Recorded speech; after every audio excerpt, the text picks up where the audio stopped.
Well, your business partner hit us and asked if we could post a GoFundMe for Bad Azz. You didn't know about this? He asked you to take it down, did he? Well, he then asked us to take it down. Okay, cool. Right. Because he was just following somebody else's lead. That's all. And I'm usually not a fan of these GoFundMe funeral things, but Bad Azz had been on the show. He seemed like a very nice guy. Right. And I know that he wasn't balling like that. He wasn't doing shows all the time and so forth. So I thought, okay, well, let's just go ahead and put it up. Maybe we could raise a few $1,000s for him. But then he hit us up like the next day and asked us to take it down. And I saw a lot of things on the internet where there was a bunch of backlash and stuff like that. What was the whole story with that? Well, I talked to Uncle Chucky. He was Bad Azz's manager for years throughout the 90s and 2000s.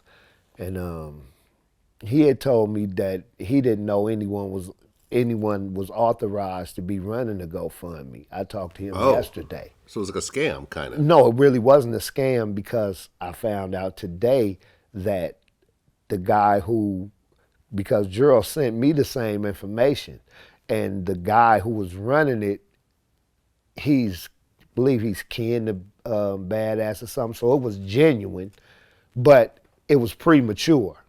You know what I mean? Nobody told him that we wasn't going to be able to bury Bad Azz. Bad Azz got too much love out here, and he got too much family for him not to be able to get buried properly. So he was just trying to, be proactive, I guess you'd say, and just started on his own. But, it got shut down. Okay. Well, we only had good intentions with it. Oh, I know. This was not anything that we started or anything of that sort. No doubt. I know where it came from. Okay. Yeah. Well, rest in peace, Bad Azz. Like I said, my only exposure to him was that one interview, but it was a very dope interview. We actually posted a flashback when we found out about the news, and a lot of people watched it and started talking about the song and Crazy, with Tupac and so forth. Yeah. Sad, man. His Bad Azz's conception of reality was just, he was like a Marvin Gaye. And that just came to me right now. That's really how he was.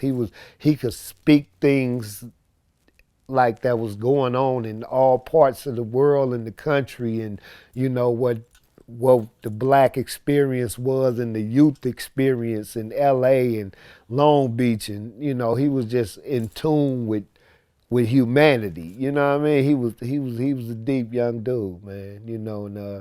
And we had a lot more coming from Bad because he was still recording.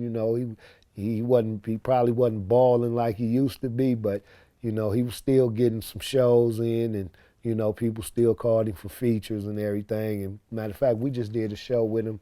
Snoop brought us out on his show at the Queen Mary. And, Bad Azz had his backpack on and, looking like he was 17, 18, still jumping around on stage. It was good to see him. I remember in our interview, because I was going through some of the old interviews, and he had mentioned that he was actually signed as a skateboarder before he was signed as a rapper. Everyone had been saying, Bad Azz, they don't know me. Like all these skateboard kids, graffiti kids that's in hip hop, Lupe Fiasco, I skateboarded in a video before him. Before Lil Wayne was a famous skater / rapper, I was skateboarding. I keep a deck in my truck. You know what I'm saying? I'm from Long Beach. I used to skate ramps. I had a skateboard. I was sponsored as a skater before I was a rapper. I had a write-up in Thrasher magazine that talked about my rapping and my skating in the 90s before I signed with Snoop Dogg. He was skateboarding and everything way before Pharrell and Lupe Fiasco. He talked about that in our interview. Yeah, he was really serious into that. Yeah. Way back in like the early 90s, late 80s. Like. Right. Yeah, man, sad. Rest in peace. My condolences to his family. Yeah, and, no doubt. Go ahead and watch the VladTV interview to kind of get an idea in terms of who he is and the type of person that he was. Man. Yeah, he was one of the family, man. Real talk. You can always count on him to be the same.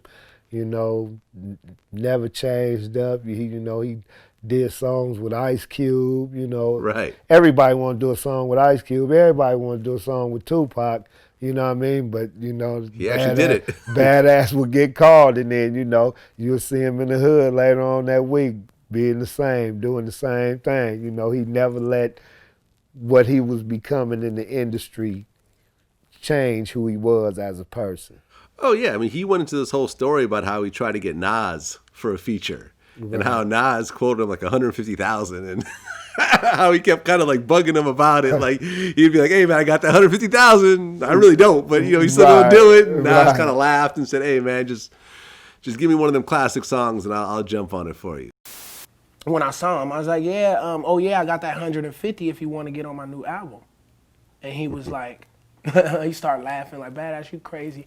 He was like, "No, look, I ain't gonna charge you, little homie." He said, you make one of those hip hop classics, like that shit you be making, like one of those dope songs that Bad Azz and Nas is supposed to do together, I'll rap on it. I said, "You sure?" And I said, "And I'll pay for the video and I'll still give you some bread." And he was like, "That's what's up." He was like, "Just do," I said, "Look, I don't even need your number. I don't want nothing. I'll hit you when I get the song that I want you on." Soon as I heard this beat and did this song, I said, "That's the one for Nas."